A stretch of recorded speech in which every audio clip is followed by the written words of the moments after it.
This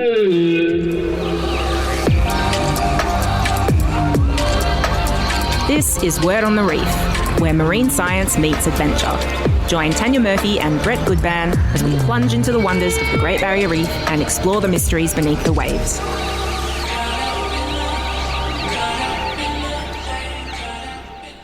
Good morning, everyone, and welcome to Word on the Reef. I'm your host, diver and marine conservationist, Tanya Murphy. And with me, as always, is Cairns Aquarium's marine educator and fish whisperer, Brett Goodban. I am he. Good morning. Geez, a week's gone already. Crikey. Now, before we dive into today's interview, a quick wrap of marine news. In positive news, rangers have won the war against a plague of black rats at Northwest Island off the coast of Gladstone in the southern Great Barrier Reef. These invasive pests were detected on the island in 2022, where they were preying on seabird chicks, turtle hatchlings and native vegetation. I've also heard unconfirmed rumours that they were wearing Hawaiian shirts and drinking cocktails on the beach. I'll have a go at them. Probably frozen margaritas. Yes. So anyway, I understand the Pied Piper was not available and all attempts to lure the rats into the sea with a recorder were unsuccessful. So instead, a land and aerial campaign was waged using an intensive program of traps and baits, successfully eliminating the rats and reclaiming the island for the native wildlife. Yes. To prevent further invasions, visitors are being asked to thoroughly check their boats, camping equipment and any belongings when travel to the island. I mean, I know when I go camping, I usually try not to pack rats. So. Yeah, that's, on the list of 100 things to do, that'd be in there somewhere, wouldn't it? No rats, check. Yep. Meanwhile, according to the Marine Park Authority's latest reef health update released yesterday, sea surface temperatures have dropped slightly over the past week, but they still remain above the long-term average. Coral bleaching has been sighted on a small number of reefs in the northern region, with more surveys planned in the coming weeks. At the same time, we've been drenched by heavy rainfall, with several locations receiving more than 200 millimetres in a single day over the past week. The Daintree River was flooded, of course, and the ferry damaged, leaving residents stranded once again, and another tropical low is on the way. Overall rainfall for March so far is well above average across many reef regions. Excessive flooding can smother seagrass and corals, but we'll need to wait for detailed surveys before we know the full extent of the impacts.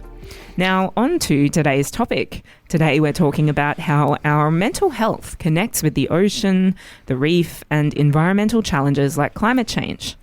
Now, on this show, we focus a lot on positivity. We talk about solutions and hear from inspiring reef heroes who are doing amazing things to protect the reef, and that gives us a lot of hope.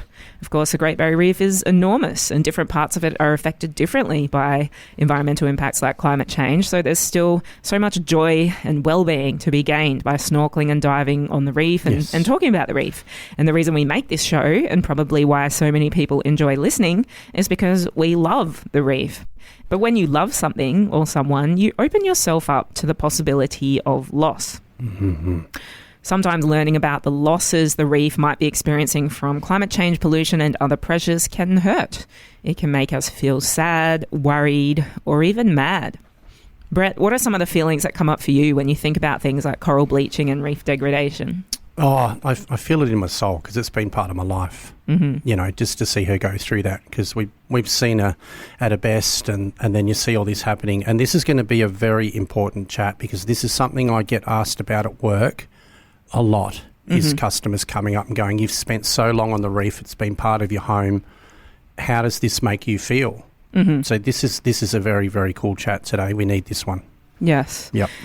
Now, anyone who's up to date with mental health research will know that avoiding or pushing away feelings we perceive as negative can actually be unhealthy. But channeling feelings into creative or meaningful outlets can be incredibly powerful. So how do we deal with environmental loss in a way that's healthy and constructive rather than avoidant? And how do we grieve something that is still unfolding? How can creativity help us process environmental change? And how can parents talk to their kids about climate impacts and reef devastation without overwhelming them? To unpack these questions, we're joined today by Dr. Chloe Watfern, an artist and postdoctoral psychology researcher with the University of New South Wales and the Black Dog Institute. She's also a mum, she lives on Magnetic Island on the Great Barrier Reef, and she runs creative workshops exploring the connections between climate change and mental health. Good morning, Dr. Watfern, and welcome to Word on the Reef.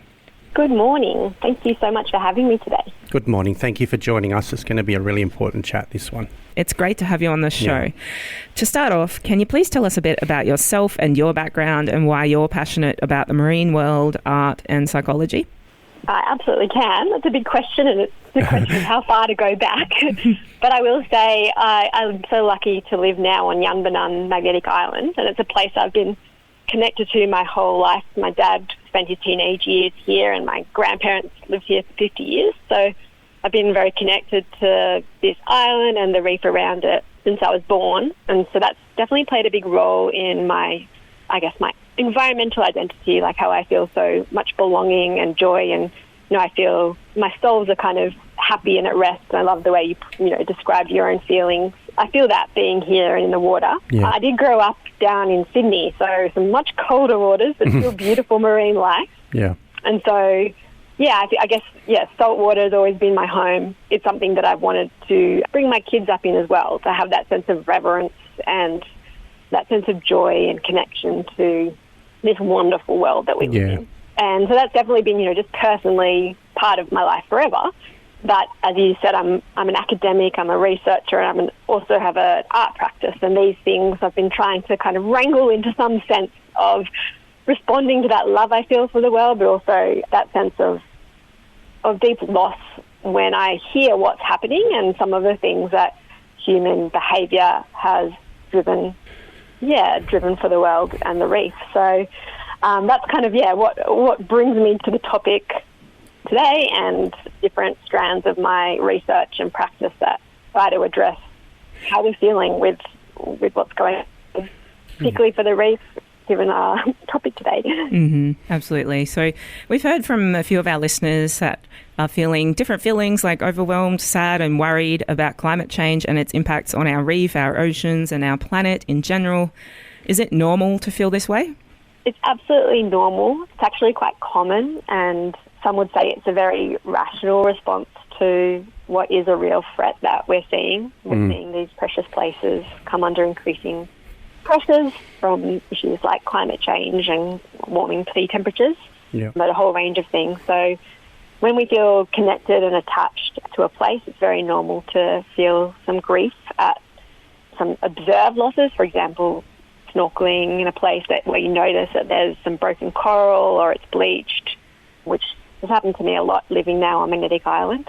But also when you're thinking about, what could happen to these places, knowing that given the state of the world and, the political context and all these other things and all the information we're consuming information about the world, thinking, what's going to happen in 5 years? What's going to happen when my kids grow up? Is it still going to be a place that we can engage with? And, feeling grief about that is totally normal and a sign of our connection. Yeah. Definitely something that crosses my mind with my boys.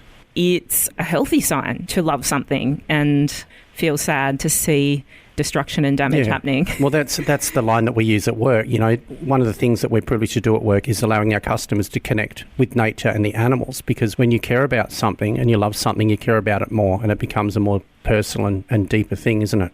Yeah, one thing I didn't even write down in my notes, but it's just popped into my head, is this word solastalgia, which is a new word that I learned recently. Write it down, everyone. Have you heard this word, Dr. Watfern, and can you explain to listeners what it means? Yes, please explain it to me.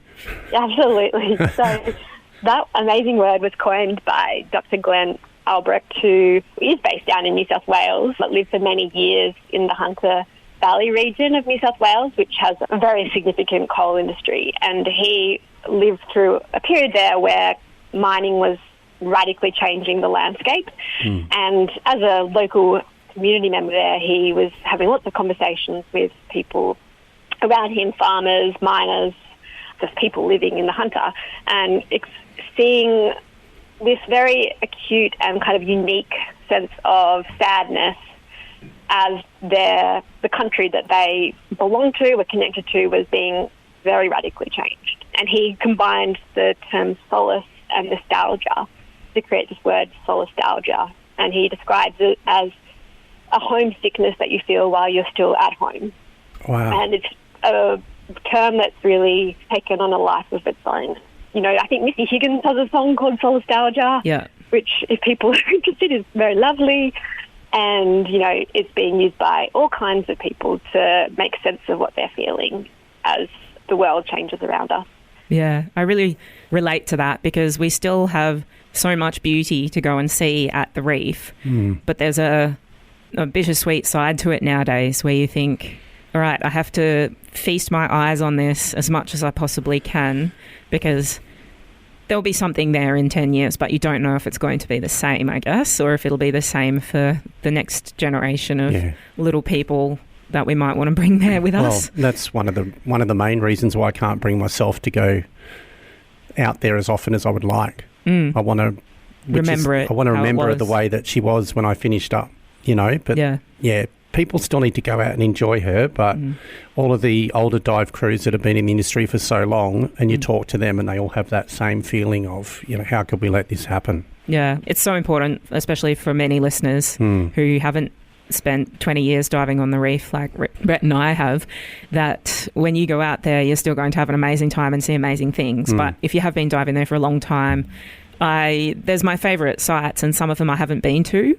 since before the last decade of bleaching. And there's almost a sort of a fear to go back there because... I know that, there's a couple of my favourites at Norman Reef. Tropos is definitely one of my favourites, and there used to be a time when you could sit on the sand and the garden eels were everywhere, like this big field of garden eels and a big drop-off, and apparently that's all changed now, so I want to remember her the way she was. Dr. Watfern, how is ecological grief different from general anxiety or depression? These are mental health issues which have always existed in the human race ever since humans had brains, or animals and humans had brains. I guess anxiety and depression could exist, but how is this ecological grief different? Well, I mean, one way it's different is it's very specifically tied to environmental loss, and some of those experiences you've been describing so beautifully of, you know, specific places and the memories and attachments you have to those specific places, or perhaps it's even a particular, you know, it's a particular tree or a particular animal that you're really attached to. So that's, you know, that's a difference from more general anxiety and depression. But another one that we already touched upon it is distinguishing between, I guess, a clinically significant mental health issue like depression and an experience of grief, whether it's ecological grief or otherwise, which is a really normal way of processing loss, including anticipated loss in this case, which we've already spoken a bit about in terms of the fear of future degradation. So that's kind of another unique thing here. Like, people can feel that kind of anticipatory grief about a range of different issues. And it's really important to just reiterate that that is a really valid and normal way of processing what is going on in the world, and can also really motivate people. A key thing with clinically significant anxiety or depression is, I guess, that sense of being really debilitated and interfering with the way we, you know, whether we can get up in the morning, sleep, relationships with family and friends. And certainly there are ways that ecological grief can interact with and feed into some of those kind of clinical symptoms or experiences, but often it is a separate part of how we make sense of the world, and often can feed into the way we show up professionally or in our communities to make change and work on solutions. Yeah, you said that this ecological grief and anxiety is quite common. How common? Has anyone done any sort of studies across the population of how many people in Australian society might be experiencing ecological related grief and anxiety? I mean, I can talk a bit more too. So there's a whole, when you get super nerdy in the kind of climate change and mental health literature, there's also distinctions between kind of how people are understanding climate grief and climate distress compared to ecological grief. And that's a whole other can of worms in terms of where those two intersect. So it's very broad what we're talking about then today. We're talking about the ocean, the reef, the environment, the planet, and the climate change. on our show that should go for 4 days. I'll go with the broader definition, which I can bring you some stats around in terms of feelings of concern around what's happening to the climate, which affects very much the reef. And we know that more than 3/4 of young people in Australia, for example, are deeply concerned about climate change and how it's affecting our planet. And we know that there is, coming back to this question of how this relates to some of the more established kind of signs of anxiety or depression, there is some relationship between these feelings of concern and some of those symptoms and signs of kind of clinically significant distress. So that's, a significant portion of people in Australia are feeling concern. And as I said, the nuances between how that shows up in our life is still kind of being unpacked. Yeah, well, I've noticed a pattern over the past couple of years at work from our older generation that have grown up in the 50s and 60s, and anyone who spoke about climate change were, called a tree hugger and it wasn't taken as seriously. But now they're sort of starting to understand when they come to work, and they're understanding that these things are actually happening. And the biggest question I get is like, I wish that we'd taken it seriously back then. How do we handle this now? And I say, well, just learn as much as you can, listen to the shows, do your little bit at home. But that's a pattern that I've been seeing for the past couple of years that's slightly different. Yeah, Brett gets to talk to people from all across Australia and the world at the Cairns Aquarium, so it's a good cross-section of how people are feeling about this stuff. And I think what you're saying around that sense of why didn't we act when we've known about these issues for a long time, and why didn't we act? I think that feeds into, why I mentioned young people, 3/4 of young people feeling deeply concerned.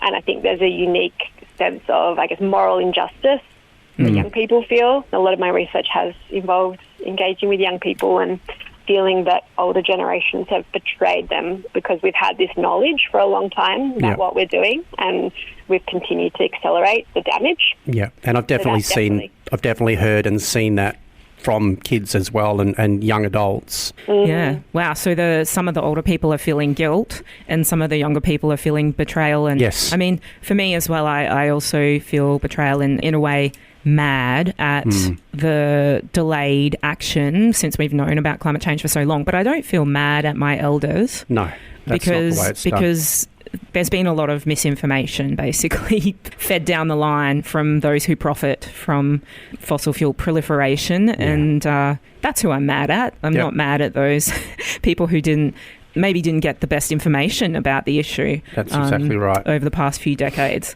But those feelings between that generation gap is probably just fueling more angst, and then that could cause, if you've got disagreement within your own family, between the members of the family about these issues, then I can only imagine how that would also lead to mental health pressures as well.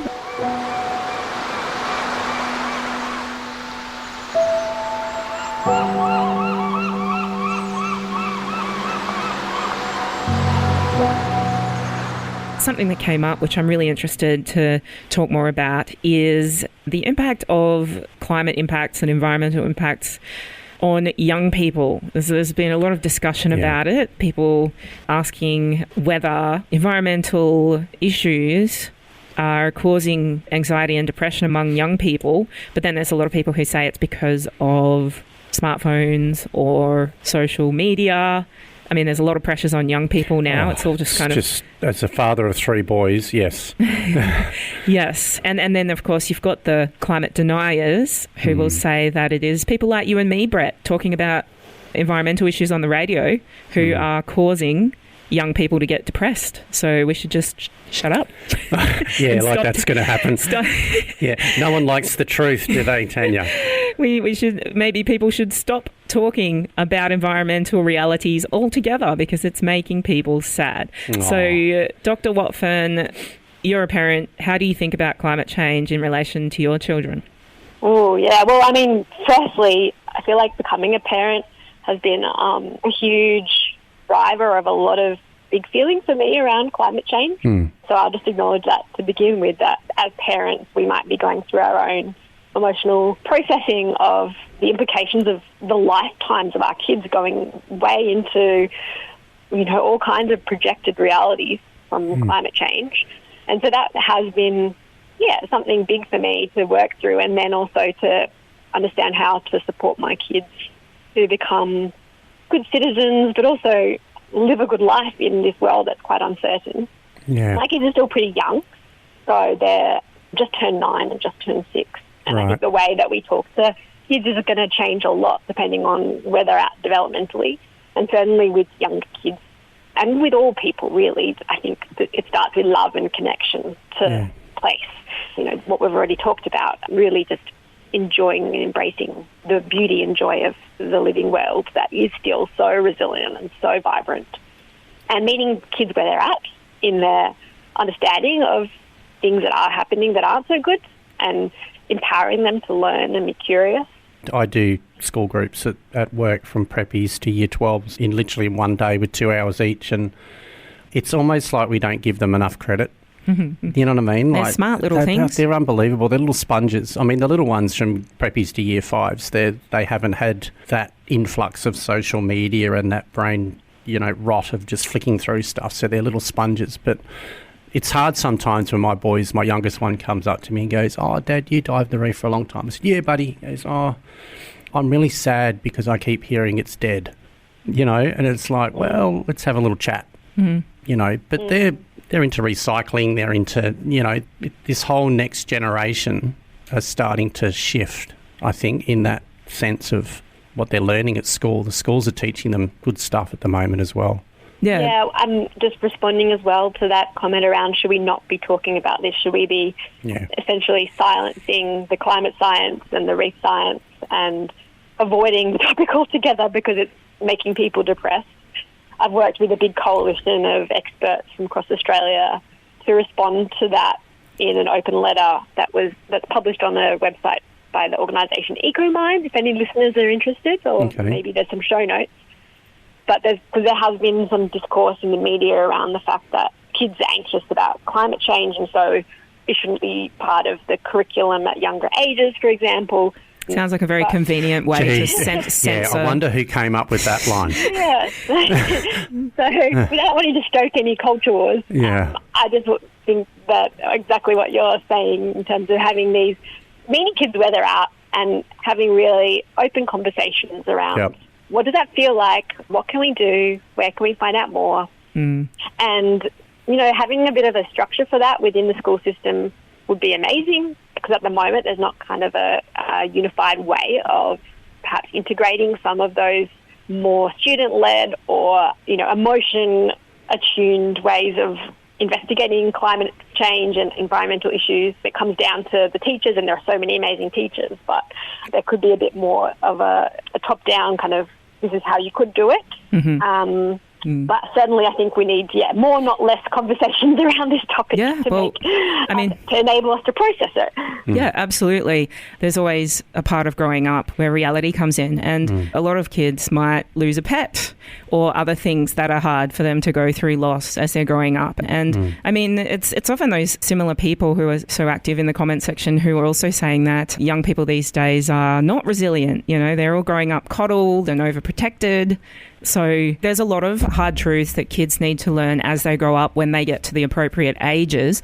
Yeah, absolutely. I mean, the other thing is that kids are learning about these issues in a whole range of ways, including, this intersection with the world of smartphones and the internet, where there's all kinds of information coming at young people that I didn't have access to when I was the same age. So it's a different world and a different way of engaging with information about it. And I think that has a big part to play in how that generation, I'm talking about a different generation to me, I'm a bit older,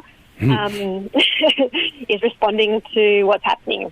And so I think, like Brett said, children in many ways are the best people because they haven't been exposed to the misinformation on social media yet. And this is that, all right, so this is the next wave right, there's a question I always ask the students, doesn't matter whether they're year preppies or year 12s, right at the end of my tour, after spending 2 hours with them, I said, okay, who can list all the things that they can do in their lives and teach their friends about protecting everything you've seen? And the whole amphitheatre, the hands go up, and some of the things that they're coming out with, I'm like, that's really awesome, dude.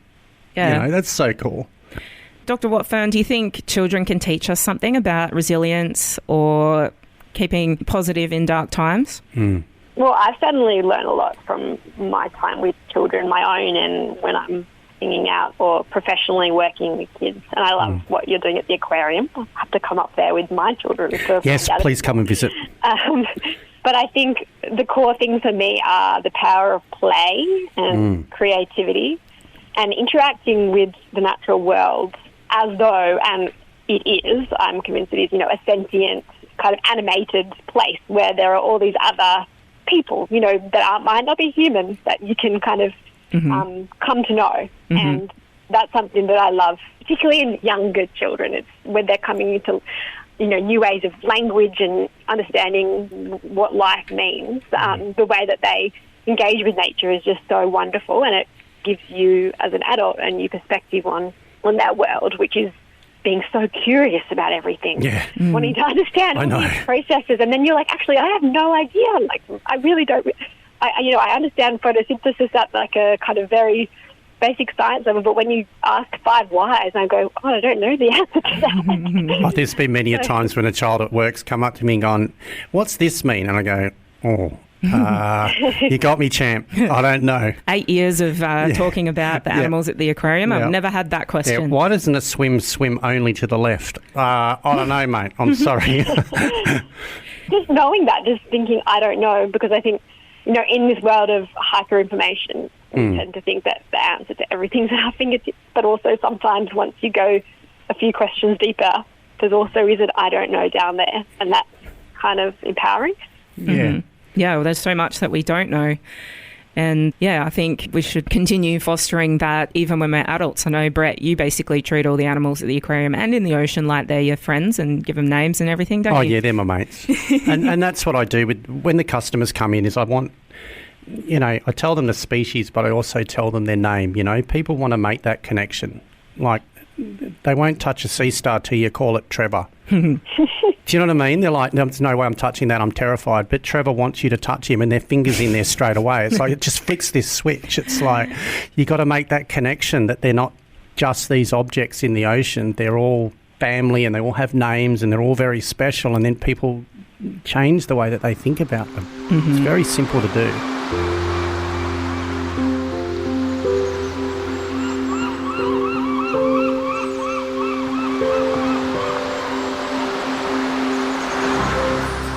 All right, so the other part of your work, Dr. Watfern, is using creativity, and you're an artist, to do something productive with all of these feelings. So I was just wondering how art can help you and other people process emotions associated with climate change and environmental loss. Yeah, well, certainly I can start with myself. So my art practice is something I've kept up alongside more of an academic profession for decades now, and it's been a way, I guess, a mode of self-care, a special time that I can take to play, coming back to the kids as well. I often make art with my kids around the kitchen table, and it's a special time for us to, be together and be with the materials and not have to be doing all the things that a family has to do in their everyday life. So in that sense, regardless of climate emotions, art is just kind of this special time in my life where I can look after myself. That is really, that's so special, isn't it? Yeah, I wish I was more talented at art so that I could get the benefits as well. But I can't draw a stick insect. maybe we'll get some tips from you. Yeah. On that note, I mean, there's this conception, art is for artists with a capital A. Yeah. I didn't train as an artist.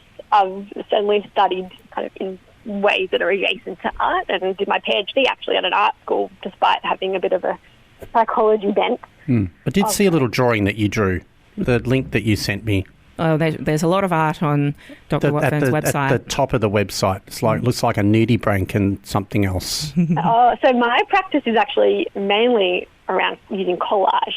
Right. So I have a huge collection, in fact, too huge a collection of magazines and old books and things that people give me from the streets when they're clearing out their cupboards. Right. That seems to grow a bit too much for the size of my art room.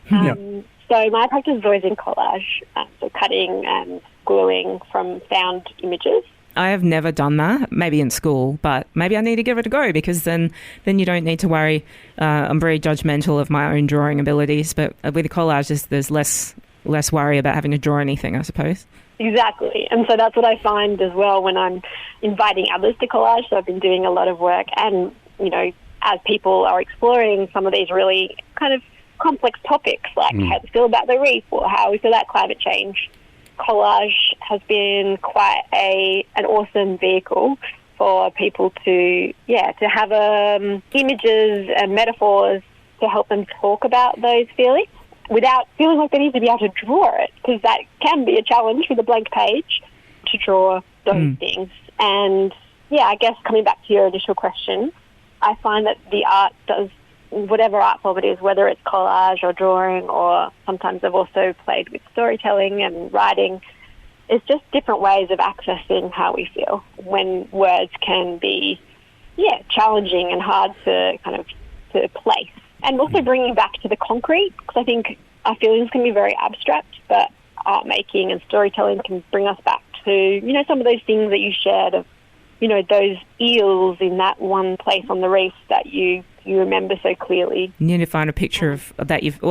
Brett was an underwater photographer, so he can find a picture that he took of the garden eels, stick that somewhere, and then you can find some other images that depicts, how you feel about them. Yeah, and, I guess that my way of dealing with it as well, and I'm not going to call it a job because I love what I do, but then when I can stand there and talk about the reef and the animals for half an hour to hundreds of people, that's my art. That's what I do. That gives me That's your therapy? Yeah, it is. It's my therapy. I love it. From when I start to I finish, I'm in the zone and I'm talking about the things I love and I'm sharing it with people and I feel happier. Yeah, having a very attentive audience to talk about the things that you love is a very special gift. It's so amazing. Yeah, and then seeing their eyes light up and they're like, oh my God, I didn't realise that, then that makes my day. That fulfills my cup. I think there's a lot of people out there, just based on some emails we've gotten from listeners, who don't feel like they have a very good supportive audience to talk to these things about. Like some people might have family members that don't see the issue with the environment or who feel very differently to them. So I think one of the hardest things is people who might not have found the right people to talk to about this stuff, and that's why getting involved in a local community environmental group, even if it's just like a tree planting group or like-minded people, community garden or something, find people who also love the outdoors and the environment, and I've found that to be one of the best things for my mental health. But sorry, we digress. Dr. Watfern. We do this. Welcome to Word on the Reef. No, that's great. And I mean, just jumping in on that digression, I think it's really important, and I don't know if I said it clearly enough, but I was talking about how lots and lots of people are concerned, but I often hear people feeling alone in their concern, despite the fact that many people share that feeling, because it's kind of taboo. Like, we don't actually talk about it often, at school pickup, when we're having coffee with our friends on the weekend. We don't really bring up some of these darker feelings that we might be hosting about the end of the world or whatever it is that we're feeling in respect, how angry we are that, the latest Environmental Act doesn't do enough to protect the environment, whatever. We don't tend to bring that up. So one avenue as well I'd urge listeners to check out who are feeling alone is the Climate Cafe, which is something that a bunch of people do now all over the world, but really leading that in Australia is Psychology for a Safe Climate, who I've worked with over many years, and I'm a Climate Cafe facilitator as well. So that's a place where you can come and speak in a very open but facilitated setting about how you're feeling in response to climate or reef or any other ecological issue. I've run quite a few of them with REEF communities as well, with scientists up here. So it's an online webinar, so people can attend from anywhere. Yeah, they're not a webinar. They're more like regular online ones that you could check out on the website of that organisation, Psychology for a Safe Climate. And some places do have local facilitators. So in person is a possibility. I'm not sure about Cairns, though. A coffee meetup like Coffee for Climate Cafe, where people can meet up on a Friday afternoon or on a Saturday morning at a certain cafe that wants to host it, and everyone just goes down there with their dog, or and everyone gets together for an hour, has a coffee, has a bit of a chin wag, and in a safe space. I reckon that'd be busy. When are you hosting it, Brett? Are you going to organise one? I need to find a good cafe. Maybe Muddy's would be good. So for any listeners based in Cairns, I can inform you that the Australian Marine Conservation Society is holding a Writing Through Eco-Grief workshop on Tuesday evening, the 24th of March at 27 Greenslope Street, but I'll put all the information on our online show notes. And we've got a lovely facilitator who's also an artist and poet who's going to facilitate that workshop, which will be all about using creativity through the written word to work through feelings to do with environmental and climate loss. And I'll put more details of that online. So there are things popping up all over the place, but for those people who can't make it to that one, look up Psychologists for a Safe Climate, which Dr. Watfern just mentioned also has different events throughout the world and online as well. And I really resonated with what you said, Dr. Watfern, about how people think that they're alone and it's not safe to talk to anyone about this issue, probably because the media has polarised it so much that online you might be seeing the comments section is just full of hateful comments of people fighting with each other over these things. And so it gives people the impression like, oh, that's not a safe topic to bring up because it might cause an argument or something. But as you mentioned, Dr. Watfern, surveys have repeatedly shown, not only in Australia but across the world, that most people are worried about this. Yep. Most people are worried about the same things.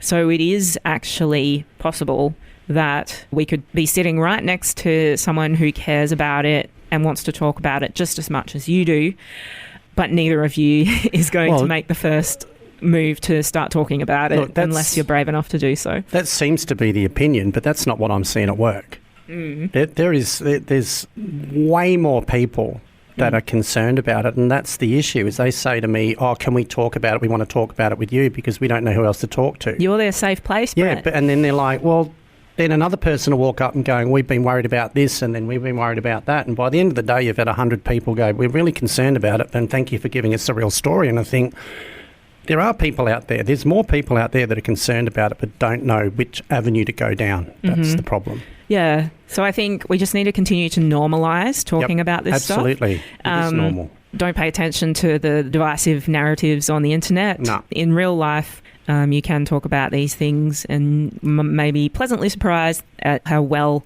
it might be received, especially if you approach it in sort of a gentle way that you bring it up, I suppose. And that's right. There's every internet site's got a Kevin from the pub, doesn't it, Tanya? Someone who thinks climate change isn't real, Okay, Dr. Watfern, we did touch on your art. Let's talk a bit more about it. How can art help people to feel better and also maybe take action or spread awareness about environmental impacts on the planet and the ocean? Yeah, well, there's a few ways, but the most relevant segue would be art as a tool for connection, because it's a way of visibly often expressing how you're feeling, a story, a relationship to place, whatever it might be, and however you choose to enact it. Because as you might have guessed, I'm a fan of art around the kitchen table or art in kind of spaces and in community settings where people gather. And so that's another thing that I'm really interested in, is how bringing making and creativity into our conversations can really enrich them as well. So I've been playing around a little bit with bringing different creative practices into the Climate Cafe, into the way we gather and talk about our feelings. I've worked with an amazing Woolgarooka weaver so that we could weave together while having conversations around climate emotions here on Yunbana and Magnetic Island. Oh, I've read a lot of research about how keeping your hands busy while you talk can really help with the with the brain waves. And you're looking at someone who's got the worst ADHD in history. My hands don't stop, so maybe I should use them to do something while I'm talking. Knitting. I could have weaved a basket in the last 40 minutes sitting here. Crocheting. Anything where you're being creative at the same time as talking can be really beneficial. Yeah, so finding cool, unique, like what you're suggesting with the poetry and the writing up in Cairns, ways to gather where there's a sense of purpose and a sense of, a shared goal, and that might not just be having these difficult conversations, but making something together. I love the art and protest as well, all the making of banners and costumes that can go alongside, street protests, which, is something that has a long history, not only in the environmental movement. And there are all the kinds of ways which we can bring our creativity into those public actions. I've made a lot of posters in my time, and just things that you can stick in your window or on your fence are another way that you can harness your creativity to say something that you want others to begin a conversation with you about. It doesn't have to be in anger. It can be something I love is the idea of the gift as well. So making something to give to another person as a gesture of thanks for all that they're doing that is good for the planet. And that's something I've invited high school students to do, to make gifts and send letters of thanks to people who are taking amazing actions for the planet. Oh, that's such a nice idea. Artists famously have often made political commentary through their art throughout history. So making, controversial paintings or controversial poetry, controversial books that end up getting banned but then change the world. Artists are so important, and pieces of art can really spark a conversation or feelings in the viewer or listener, which just coming out and stating facts and statistics about climate change is not going to have that same impact as what artwork can, which is why we're big advocates for the arts as well as the STEM. It all needs to come together, which it does perfectly in you, Dr. Watfern, because you've done art and you've done science and psychology. And how important do you think it is for all of those disciplines to sort of work together? Yeah, I mean, the famous kind of, I'm not sure how famous, but I've heard it come up a few times, of everything everywhere all at once. We need all the things working together to build the society and the environment that we want for the future. And it's all important. But as humans, I think the arts and culture have been such an important part of who we are and how we make meaning, and that they do get sidelined a bit in the kind of technocratic approach to climate and even reef management. So it's really important that we don't forget the role of how we feel and how we make sense of the world in the way we respond. Yeah, absolutely. We've talked a lot on the show about the importance of the communicators and the creatives for getting the message out there, because there's a lot of focus on how can we use technology to fix the reef. But if we don't spread the message through art, poetry, communications and radio shows and podcasts, then we're not going to have enough humans hearing about the issue and caring about it and working together.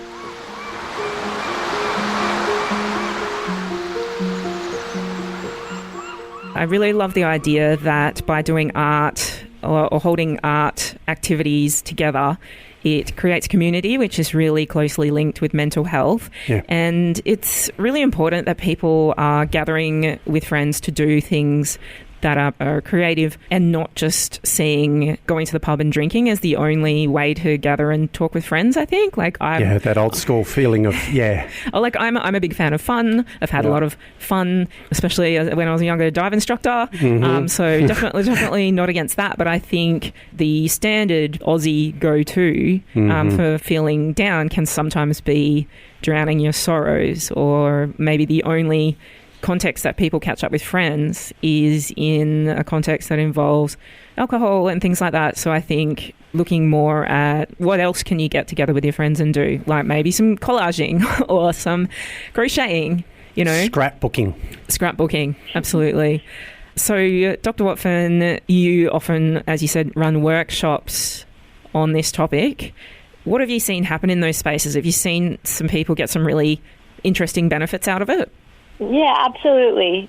I mean, without wanting to be a broken record, one of the most powerful things I see is this sense of connection, and maybe a different kind of connection than we might have having a yarn at the pub, where we're, doing something a bit different and sharing ourselves in a different way.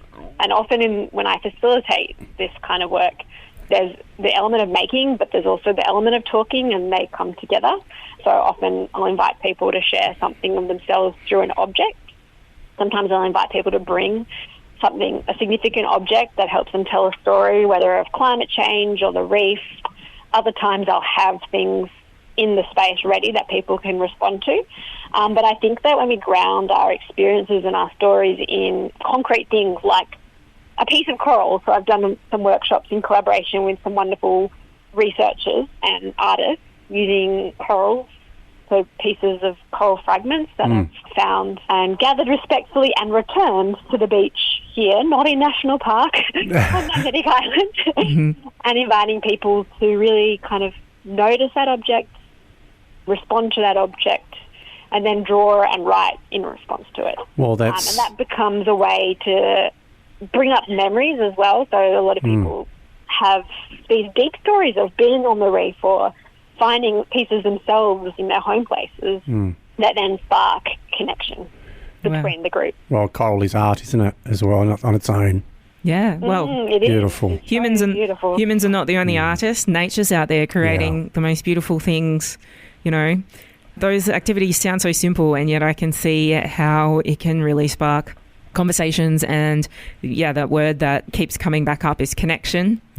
Brett and I highlight it in many of our episodes. You know, we've interviewed 50 plus people, and the word connection always comes up. It's all about people's connection to their environment and to the reef, and it's something really powerful.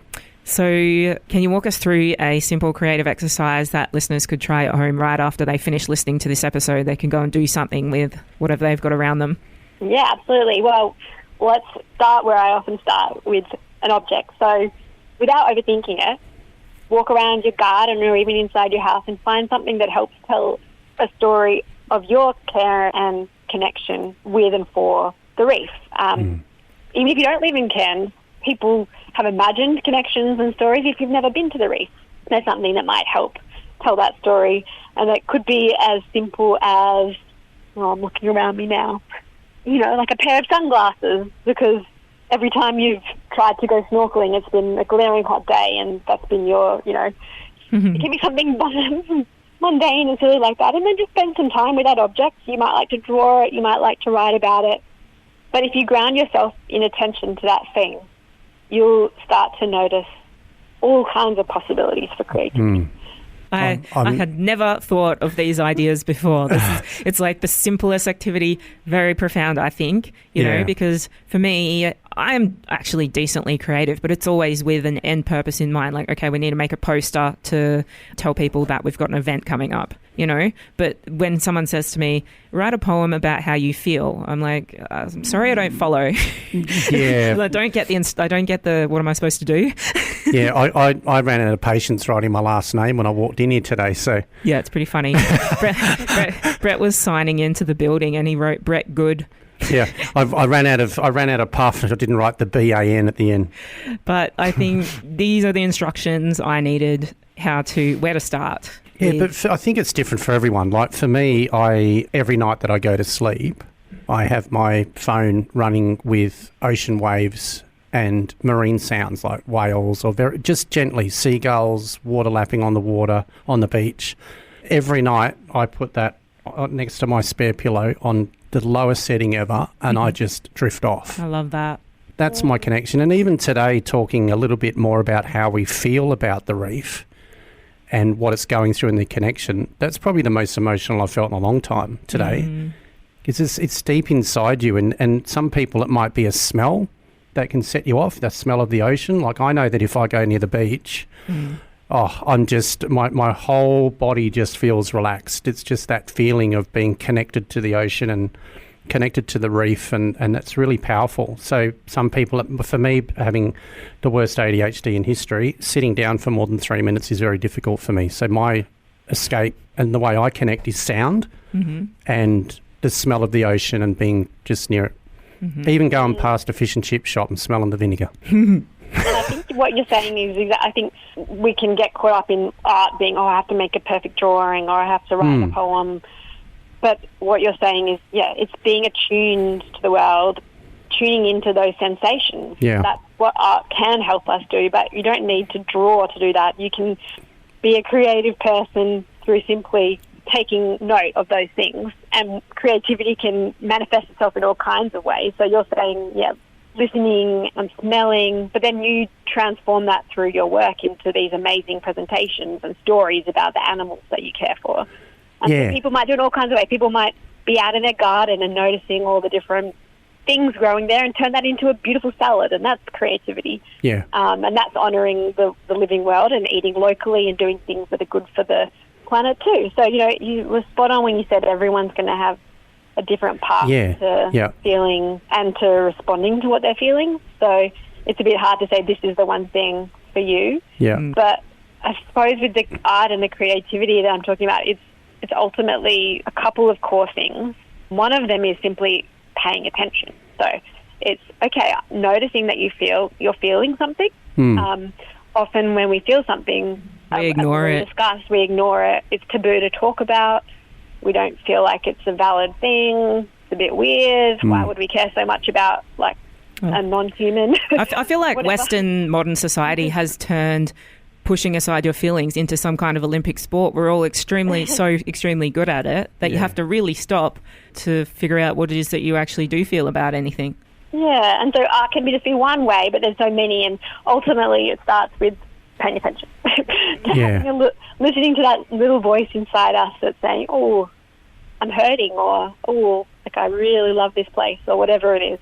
And then whatever you can do to honour that feeling, I think, is the next step. Yeah, I think that's having a conversation with a friend that you might not have had the guts to tell them about this before, whether it is writing it down, whether it's making something that you can share, whether that's a talk, podcast, a poster, an email, whatever it is.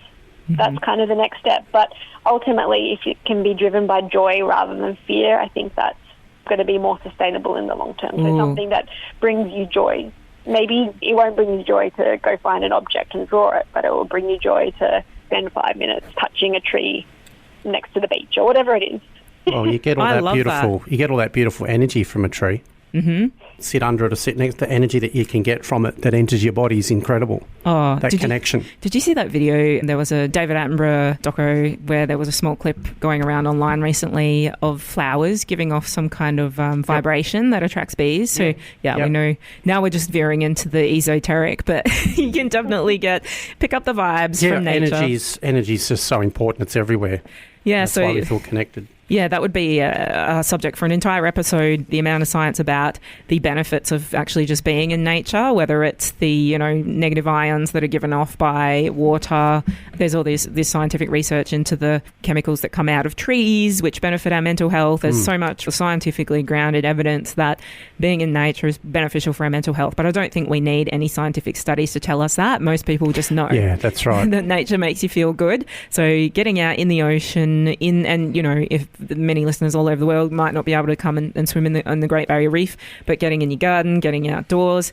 And for me, I also love other environments. I love going back to my hometown and looking at sticks and rocks and birds.